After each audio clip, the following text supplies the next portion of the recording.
प्रिय भक्तों, अभी कुछ दिन पहले एक छोटी सी घटना घटी। ये दास अनिरुद्ध एक जगह सभा में गया हुआ था, तो हमने उस सभा में ये कहा कि भागवत जी में श्री राधा रानी हैं, भागवत जी में श्री राधा रानी का जिक्र है, भागवत जी में राधा जी का नाम है। हमने ये कहा ही था, अभी पूरी बात हमने की नहीं थी कि एक विद्वान महापुरुष ने हमारा माइक छीन कर बोलना शुरू कर दिया। नहीं जी, आप जो अर्थ कर रहे हैं वो अर्थ तो है ही नहीं, जबकि हमने अभी वहां पर अर्थ शुरू ही नहीं किया था। हम तो केवल श्लोक का पाठ कर रहे थे, और श्लोक यह है, उद्यतायुध दौर्दंडई राधावंतो भटान मृधे। राधा, ये देखिए भागवत जी का ये 40वां श्लोक पे आप गौर कीजिए। उद्यतायुध दौर्दंडई राधावंतो भटान मृधे, ये देखिए श्लोक। यहां पर स्पष्ट रूप से पाठ में तो राधा है। दास अनिरुद्ध ने अभी कोई अर्थ नहीं किया था, कोई संधि विच्छेद नहीं किया, कोई अर्थ की ओर अभी हम गए ही नहीं थे कि एक महापुरुष ने माइक छीन कर कहा आप तो गलत बोल रहे हैं, भागवत जी में तो राधा नाम है ही नहीं। अब देखिए हमने आपको दिखाया ये राधा है। हाँ, माना कि अर्थ में राधा नहीं, पर पाठ में तो राधा ही पढ़ेंगे। राधावंतो भटान मृधे, ऐसा ही पाठ होगा। आधावंतो भी होगा, संधि विच्छेद हो जाएगी तो आधा हो जाएगा, आधावंतो हो जाएगा व्याकरण की दृष्टि से। परंतु ये कह देना कि भागवत जी में श्री राधा जी का नाम नहीं है,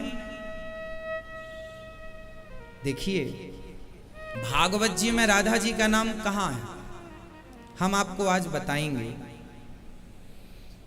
श्रीमद् भागवत में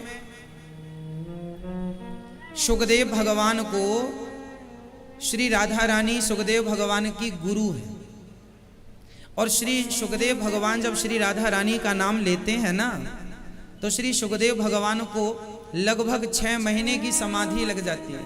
इतना प्रेम है श्री राधा रानी के लिए कि सुखदेव भगवान की आंखों में झरझर आंसू आने लगते हैं केवल राधा कहते ही। पूरी भागवत सुना दी सुखदेव भगवान ने, तब जाकर के परीक्षित के अंतःकरण में राधा तत्व प्रकट हो गया, और उसी राधा तत्व के प्रकट से श्री परीक्षित जी की सदगति हो गई। तो भागवत का सार ही राधा है, भागवत का सार ही, दही का सार क्या है, दही का मंथन करेंगे तो सार रूप में मक्खन ही तो निकलेगा। उसी प्रकार जैसे दही का सार मक्खन है, उसी प्रकार पूरी भागवत का सार श्री राधा रानी ही है। हाँ, राधा रानी स्पष्ट रूप से सुखदेव भगवान कहते हैं कि मुझे राधा रानी का नाम लेने से, माँ भगवती का नाम लेने से समाधि लग जाती है। तो उन्होंने पर्याय नाम ले लिए, पर्यायवाची। राधा जी के नाम बहुत सारे हैं, उनमें एक नाम है श्री राधा रानी का रमा। राधा जी का नाम क्या है? रमा। राधा जी का दूसरा नाम है रुक्मणी, रुक्मणी श्री राधा जी का ही नाम है। तीसरा, राधा जी का एक नाम है श्री। राधा जी का चौथा नाम है गोपी। जहां पर गोपी आया वो राधा जी का नाम, अर्थात राधा जी के जो अनंत नाम है उनमें एक गोपी नाम भी है। तो राधा जी के नाम बहुत हैं, जरूरी नहीं है कि राधा जी का ही नाम सुखदेव भगवान लें। राधा जी के जो अन्य नाम है, रमा है, रमा तो भागवत जी में आया है। भाई आप कहते हैं मैं पानी पीता हूं, और मैं कह दूं कि मैं जल पीता हूं, तो पानी पीना और जल पीना बात तो एक ही होगी, पर्यायवाची हमने बोल दिया, तो क्या गलत हो गया? आपने कहा नहीं जी आप पानी पी रहे हैं, हमने कहा नहीं हमने जल पी लिया, तो क्या गलत हो जाएगी बात? उसी तरह राधा रानी भागवत जी में एक जगह नहीं, हमने अपनी बात ही शुरू की थी कि महापुरुष हमें डांटने लगे, अरे आप तो अर्च का अनर्च कर रहे हैं, जबकि हमने अर्च किया ही नहीं। जब कोई युद्ध होता है, देखिए भाव जगत होता है, एक शास्त्रों का एक अर्थ निकलता है व्याकरण से और एक अर्थ निकलता है भाव से।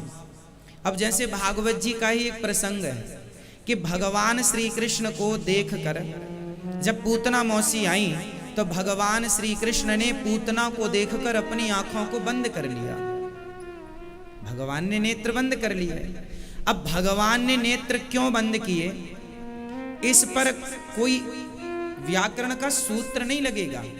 इस पर भाव संतों ने अपने अपने ढंग से दिए कि भगवान श्री कृष्ण ने आंखें इसलिए बंद कर ली क्योंकि पूतना अविद्या है और भगवान को लगा कि अविद्या को नष्ट करना ही लीला की शुरुआत है, इसलिए भगवान ने नेत्र बंद कर लिए। नेत्र बंद करने का दूसरा कारण यह है कि भगवान के एक नेत्र में चंद्रमा है, एक नेत्र में सूर्य। सूर्य चंद्रमा भगवान के नेत्र में विराजते हैं। भगवान के नेत्र वही हैं, सूर्य और चांद। दोनों ने अपने अपने दरवाजे बंद कर लिए कि मैं पूतना को आप तारेंगे तो मैं नहीं आने दूंगा अपने धाम। माना कि भगवान ने आंखें इसलिए बंद कर ली कि आंख बंद करके मानो शंकर जी से कह रहे हैं मौसी जी का जहर आप पी लीजिए। आंखें इसलिए बंद कर ली कि पूतना का तन सुंदर है, मन सुंदर नहीं है। जिसका तन सुंदर होता है, मन सुंदर नहीं होता, ऐसों को हम देखना भी पसंद नहीं करते। ये क्या है? ये अपने अपने भाव हैं। यहाँ कोई व्याकरण काम नहीं कर रही है, यहाँ भाव काम कर रहे हैं। हर महापुरुष ने अपनी अपनी टीकाओं में ये भाव प्रस्तुत किए। तो एक भावनात्मक अर्थ होता है। तो मेरी भावना तो ये है कि श्रीमद् भागवत में प्रत्येक श्लोक श्री कृष्ण है और श्लोक का जो अर्थ है वही श्री राधा रानी है। तो मुझे तो भागवत जी में राधा रानी दिखती हैं। जहाँ मुझे रा दिखाई पड़ जाता है वहीं मैं राधा मान लेता हूँ, जहाँ धा दिखाई पड़ जाता है वहीं मैं राधा मान लेता हूँ। आधा नाम भी भाई वाल्मीकि जी ने उल्टा नाम जपा, उल्टा नाम जपत जग जाना वाल्मीक भय ब्रह्म समाना। हम अर्थ की बात ही नहीं करते, हम तो पाठ की बात करते हैं, भाव की बात करते हैं। यदि भाव की दृष्टि से यदि मैं कहूं कि भागवत जी में राधा जी हैं रुक्मणी के रूप में, रमा के रूप में, तो क्या आपत्ति है? राधा जी के नाम से ही तो सुखदेव भगवान की समाधि लगती है, रुक्मणी जी के नाम से तो नहीं, पर्यायवाची हो गया। तो भागवत जी में इस प्रकार पर्याय करके नाम तो हैं। यहाँ पर जो है कि राधावंतो, यहाँ पर जब राक्षस लोग देवता लोग युद्ध कर रहे थे तो एक भाव है, ये मेरा अपना भाव है कि सभी देवता युद्ध कर रहे थे। उस समय जैसे कोई युद्ध करता है तो चिल्लाता है ना, हर हर महादेव या जय श्री राम, कुछ तो बोलेगा ना। युद्ध करते समय कोई तो उद्घोष करेगा। तो जो देवता थे वो भी तो श्री राधा रानी के उपासक थे। तो राधा रानी कोई द्वापर में ही है ऐसा नहीं, राधा रानी तो सदा से हर युग में है। तो देवता जब श्री समुद्र मंथन हुआ, अमृत की लड़ाई हुई अमृत के लिए, उस समय देवता राधा राधा कहते हुए, राधावंतो भटान मृधे, अर्थात राधा राधा कहते हुए युद्ध कर रहे थे। ये मेरा भाव है। जैसे कि भगवान श्री कृष्ण ने नेत्र क्यों बंद किए, इसके तमाम भाव हैं। यहाँ कोई व्याकरण नहीं लग रही है या कोई सूत्र नहीं लग रहा है व्याकरण का कि भगवान ने नेत्र क्यों बंद किए, इसके अब सूत्र से काम बनेगा, भाव से काम बनेगा। यहाँ भाव है। भगवान श्री कृष्ण को माँ यशोदा ने बांधा है और 2 अंगुल रस्सी कम पड़ गई। 2 अंगुल ही रस्सी क्यों कम पड़ी? यहाँ भी बड़े बड़े विद्वानों ने अपने भाव ही प्रकट किए कि जब तक भगवान की कृपा ना होगी तब तक भगवान बंधन स्वीकार नहीं करेंगे। तो यहाँ भावनात्मक अर्थ होगा, यहाँ कोई व्याकरण का सूत्र काम नहीं करेगा, है ना। उसी तरह ये दास अनिरुद्ध अपनी बात पूरी करे उसके पहले ही महापुरुष अपनी बात शुरू करते हैं और मुझे गलत सिद्ध करने की कोशिश करते हैं। चलिए, मैं तो उनका दास हूँ, शिष्य हूँ, मैं तो गलत भी हो सकता हूँ, पर एक बात बताऊँ, यदि मुझे भागवत जी में राधा जी का दर्शन होता है प्रत्येक अक्षर में, जहाँ राधा है, जहाँ रा है, जहाँ धा है, यदि मुझे राधा जी का दर्शन होता है और यदि राधा जी का दर्शन होना भागवत जी में यदि ये मूर्खता है, तो फिर मैं ऐसा मूर्ख ही अच्छा हूं, फिर मैं ऐसा मूर्ख ही अच्छा हूं। ऐसी विद्वत्ता से मैं क्या करूंगा जिस विद्वत्ता से मैं राधा ही ना देख पाऊं भागवत जी में। इसलिए यदि कोई ये कहे कि आप तो भागवत जी में, अब देखिए द्वितीय स्कंद के 4th अध्याय का 13वां श्लोक है, जहां सुखदेव भगवान कह रहे हैं राधसा, स्पष्ट राधसा लिखा है। सुखदेव भगवान कैसे हैं कि देखिए जब बाप अपनी बेटी का विवाह करता है ना, तो बाप बहुत रोना चाहता है पर वो अपने आंसुओं को संभालता है, लेकिन फिर भी कितना भी संभाले बाप, बेटी के प्रेम में कहीं ना कहीं आंसू टपक ही जाते हैं। उसी प्रकार माना कि सुखदेव भगवान को 6 महीने की समाधि लग जाती राधा कहने से, बहुत संभाला सुखदेव भगवान ने अपने आप को कि कहीं राधा ना निकल जाए मुंह से, नहीं समाधि लग जाएगी, फिर 7 दिन में परीक्षित को भागवत कौन सुनाएगा, बहुत संभाला। फिर भी राधा कहीं ना कहीं जैसे बाप अपनी बेटी के वियोग में रो ही पड़ता है, कितना भी संभाले, ऐसे सुखदेव भगवान के मुंह से ना चाह करके भी राधा निकल ही गया, राधसा निकल, भले अर्थ में अब पूरा नहीं निकला, मतलब बाप के आंसू टपके, कुछ कुछ टपके, उसी प्रकार सुखदेव भगवान के मुंह से राधसा निकल गया। यहां अर्थ में राधसा में राधा अर्थ में नहीं है, पर पाठ में तो राधसा है। आप पाठ को कैसे नकार देंगे? उसी तरह भागवत जी में एक जगह पर और श्री राधा रानी का जिक्र हुआ है। भागवत जी के 10वें स्कंद के जो रास का प्रसंग है, वहां पर सुखदेव भगवान कहते हैं अनया राधितो नूनम भगवान हरिरीश्वर। यहां पर देखिए, यहां पर भी टीकाकारों ने राधा अर्थ किया है। अब देखिए मैं राधा अर्थ बता रहा हूं। राधा सर्वापेक्षाधिक्येन प्रिया सा जातस्येति राधिता। आगे विठ्ठल भगवान आगे भी है, राधा सर्वापेक्षाधिक्येन जातस्येति राधिता। ये इतच सूत्र से ये अर्थ निकल के आएगा। ये गुरुदेव भगवान की श्री माधव सेवा टीका है, जिसमें स्पष्ट रूप से राधा शब्द आया है। लोग कहते हैं भागवत जी में राधा नहीं है। अब मैं आपको कैसे बताऊं कि राधा तो श्री कृष्ण भगवान के प्राण हैं। यदि राधा जी को हटा दोगे तो श्री कृष्ण भगवान के प्राण निकल जाएंगे। ये बात हम नहीं कह रहे हैं, भागवत जी में लिखा है। भागवत जी में लिखा हुआ है कि श्री कृष्ण के प्राण ही राधा है, ये लिखा है भागवत जी में। 12वें स्कंध के बाद जो महात्म की चर्चा है, वहां पर स्कंध पुराण से महात्म लिया गया है। उसमें लिखा है आत्मा तु राधिका तस्य तयैव रमणादसौ। भगवान श्री कृष्ण की आत्मा कौन है? आत्मा तु राधिका, आत्मा तु राधिका। भगवान श्री कृष्ण की आत्मा ही राधा है, ऐसा स्कंध पुराण में लिखा है, जिस पुराण का महात्म भागवत जी में भी है।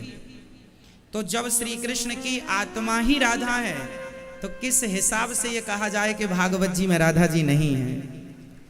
यदि भागवत जी से राधा निकाल दी जाए, तो जैसे मेरे अंदर से प्राण निकालने के बाद क्या बचेगा, वही है फिर भागवत जी में बचेगा, यदि राधा जी को निकाल दिया जाए तो। इसलिए भागवत जी के बहुत सारे श्लोकों का अर्थ भावनात्मक अर्थ है, जहां भाव से अर्थ होता है। भाव जुड़े हुए हैं, बिना भाव के अर्थ नहीं निकल सकता। ज्ञानी थे उद्धव जी, पर भाव से शून्य थे, इसलिए तो उन्हें वृंदावन भेजा के जाओ भाव की चाशनी में डूब करके आ जाओ। तो भाव ही पाने के लिए हम और आप वृंदावन आते हैं और वृंदावन में आकर भी हम भाव राधा रानी के भाव को प्राप्त ना किए तो फिर हमारा जीवन व्यर्थ है कि हम तो राधा रानी के भाव को ही प्राप्त ना कर पाए। भाव ही मूल सार है। क्या लिखा है रामचरितमानस में? अब देखिए रामचरितमानस में गोस्वामी जी स्पष्ट कह रहे हैं कि भगवान श्री राम और सीता इनमें कोई भेद नहीं, इनमें कोई गिरा अर्थ जल बीच सम कहियत भिन्न न भिन्न, इनमें कोई भिन्नता नहीं है। जैसे वहां सीता और राम में कोई भिन्नता नहीं है, ऐसे यहाँ पर राधा और कृष्ण में कोई भिन्नता नहीं है। अब किसी को मानना ही नहीं है तो अलग विषय हो सकता है। आप पाठ में तो राधसा ही बोलेंगे ना, अनया राधितो नूनम ही बोलेंगे ना, राधा वंतौ भटान मृधे ही बोलेंगे, आधा वंतौ भटान मृधे बोलेंगे तो भी पाठ सही है, राधा वंतौ बोलेंगे तो भी पाठ सही है। तो हमने दास ने तो कहा कि भागवत जी में राधा है, सो हमने दिखा दिया कि है। अब भावनात्मक जो गहरे संत हैं, भाव राधा प्रेम में डूबे रहते हैं, वो ऐसे हैं कि आधा, कहीं राम जी का नाम केवल आधा ही लिखा हो रा, तो लोग रा बोल के भी, कई जगह मैंने संतों की वाणी सुनी कि राम का पूरा उच्चारण ना हो पाए तो राम का केवल रा बोल देने मात्र से हम भवसागर से पार हो जाते हैं। तो रा मतलब राम भी होता है और रा मतलब राधा भी होता है, रा मतलब राधा भी। अब जैसे भागवत जी में तो नाम सुदामा जी का भी नहीं आया। आप लोग सुदामा जी की कथा सुनते हैं ना, भागवत जी में सुदामा जी का कहीं नाम नहीं लिखा। एक ब्राह्मण था, ये बात लिखी, एक ब्राह्मण की कथा है, ना कि सुदामा की। पर अन्य ग्रंथों में, अन्य टीकाओं में वहां सुदामा जी का नाम मिलता है। तो सब लोग सुदामा जी का नाम लेते हैं कि नहीं? सुदामा जी का नाम लेने में कोई बुराई नहीं है। जबकि भागवत जी में सुखदेव भगवान ने सुदामा जी का नाम नहीं लिया, वहां एक ब्राह्मण लिखा हुआ, कृष्णस्यासीत सखा कश्चित ब्राह्मणो ब्रह्मवित्तमः। सुदामा जी का नाम नहीं है, सुदामा जी का नाम नहीं है। फिर भी हम लोग सुदामा जी का नाम अन्य ग्रंथों में मिलता है तो मान लेते हैं कि यहाँ सुदामा जी की चर्चा है। उसी तरह अन्य भाव से, किसी भी भाव से यदि हम राधा जी को अपने हृदय में बसा लें और वहां अर्थ, चलो व्याकरण की दृष्टि से नहीं लगता तो भाव की दृष्टि से तो लग जाता है। भाव तो अपने हैं और भाव बना लेना, इसमें बुराई क्या है? पूरी भागवत भाव में चल रही है, भाव में टिकी हुई है। अब जैसे भागवत जी में नाम तो सुदामा जी का भी नहीं है, तो सुदामा जी का नाम लेते हैं कि नहीं? फिर राधा जी का भी नाम नहीं है तो राधा जी का नाम स्पष्ट रूप से नहीं है, पर है, लिखा हुआ है। सुखदेव भगवान को समाधि लग जाती थी इसलिए उन्होंने नहीं लिया, पर पर्यायवाची के रूप में लिया, जैसे दास ने पहले निवेदन किया है। बहुत सारी बातें हैं जो भाव में चलती हैं। जैसे भागवत जी में आप लोग सुनते हैं सुदामा जी भगवान के यहाँ क्या लेकर गए, बताइए, जोर से बताइए। सुदामा जी 4 मुट्ठी क्या लेके गए? चावल। चावल का लिखा ही नहीं है भागवत जी में। क्या लेकर गए? भागवत जी में लिखा है चिवड़ा लेकर गए। चिवड़ा जो राजस्थान, उत्तर प्रदेश और बिहार में दही चिवड़ा खाते हैं ना, दही चिवड़ा की बड़ी मान्यता है खाने पीने की। तो वो सुदामा जी चावल लेकर नहीं गए, चावल का लिखा ही नहीं है, चिवड़ा लेकर के गए। तो वहां पर चिवड़ा लेकर गए, पर चिवड़ा को भाव से लोगों ने कहा, कई जगह चिवड़ा को जानते नहीं है तो चावल बोल दिया, तो भावनात्मक अर्थ है चिवड़ा का चावल कर दिया, इसमें कोई आपत्ति नहीं है। सुदामा जी लेकर गए, चिवड़ा लेकर गए कि चावल लेकर गए? चिवड़ा, ये तो भागवत जी में लिखा है, पर चिवड़ा का चावल हो गया कि नहीं? अब इसमें कोई आपत्ति नहीं है, इसमें कोई हानि नहीं। अरे आपने चिवड़ा का अर्थ चावल कर दिया, भाई लेकर गए भाव है, लिखा तो चिवड़ा है पर बोला जाता है चावल, क्योंकि कई लोग चिवड़ा समझते नहीं है। चिवड़ा क्या होता है, चावल आसानी से समझ में आता है। तो जिस प्रकार समझ में आए वो अर्थ होना चाहिए।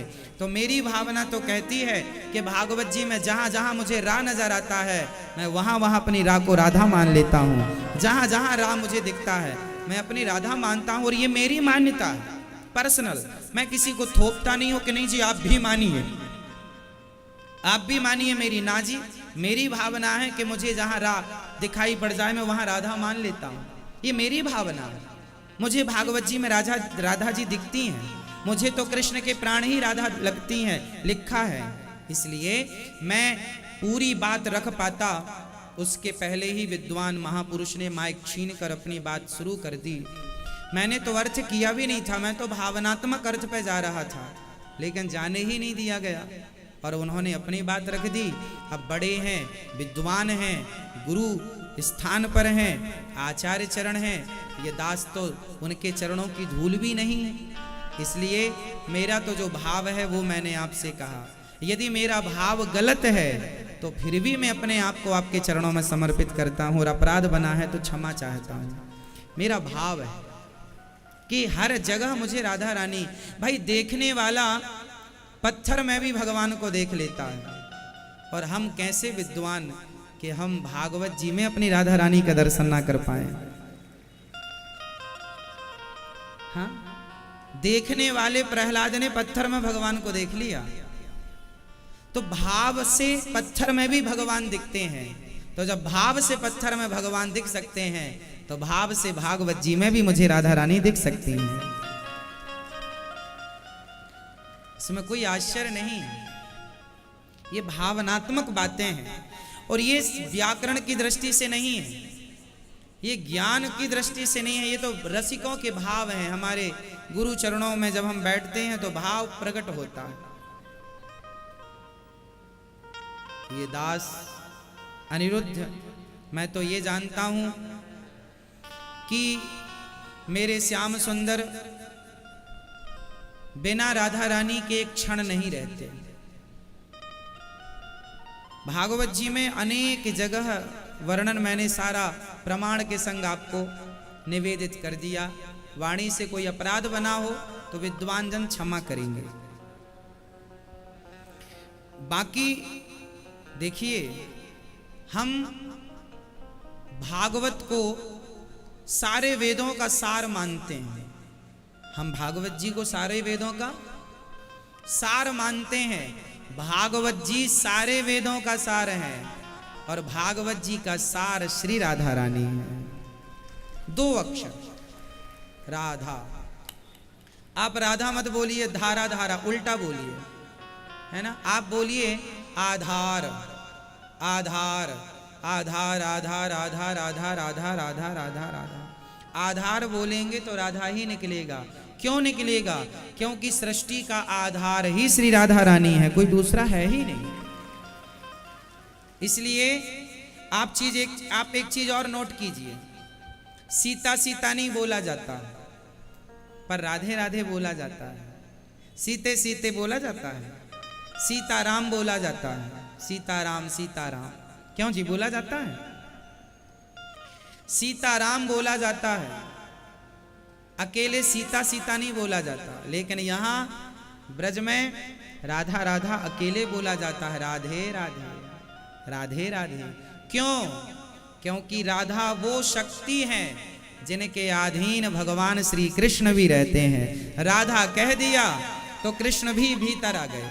राधा में ही श्री कृष्ण समाये, बाहर कुछ भी नहीं है राधा जी के। इस संसार में आप भागवत जी तो ठीक हैं, इस संसार में एक ऐसा कण उठा के बता दीजिए मुझे जिस कण में राधा की व्यापकता ना हो, जिसमें राधा जी की व्यापकता ना हो। राधा जी कण कण में व्याप्त हैं। और यदि मैं कहूं कि भागवत जी में राधा जी नहीं है तो ये कह के मैं क्या प्राप्त कर लूंगा? कौन सा ज्ञान मैं हासिल कर रहा हूं इससे? मैं सिद्ध भी कर दूं इस बात को कि भागवत जी में शुकदेव भगवान ने राधा जी का नाम नहीं लिया, तो ये सिद्ध करके भी मुझे लाभ क्या है? ये बताइए, क्या लाभ? क्या मैं धन्ना सेठ हो जाऊंगा? क्या प्राप्त हो जाएगा ये सिद्ध करके? ये सिद्ध करके कोई लाभ नहीं है, पर ये सिद्ध करके अनंत लाभ है कि मेरी राधा रानी तो मेरे प्रत्येक शब्द में विराजमान है, भागवत जी के प्रत्येक अक्षर में श्री राधा रानी विराजमान है। इसलिए भावनात्मक अर्थ होते हैं, भाव के अर्थ समझना चाहिए। चलिए महापुरुषों को बार बार प्रणाम करते हैं, उनकी चरणों की धूल माथे पर सजाते हैं। उनका फर्ज है अपने बच्चों को डांटना, गलत रास्ते से रोकना। उन्होंने अपना फर्ज पूरा किया, अच्छा किया उन्होंने, क्योंकि बच्चे गलती करें तो बाप को डांटने का अधिकार होता है, पिता डांटे या गुरु डांटे। यदि पिता डांट दे और गुरु डांट दे तो फिर बच्चा गलत रास्ते पर कभी नहीं जाएगा। जरूरी है बड़ों की डांट।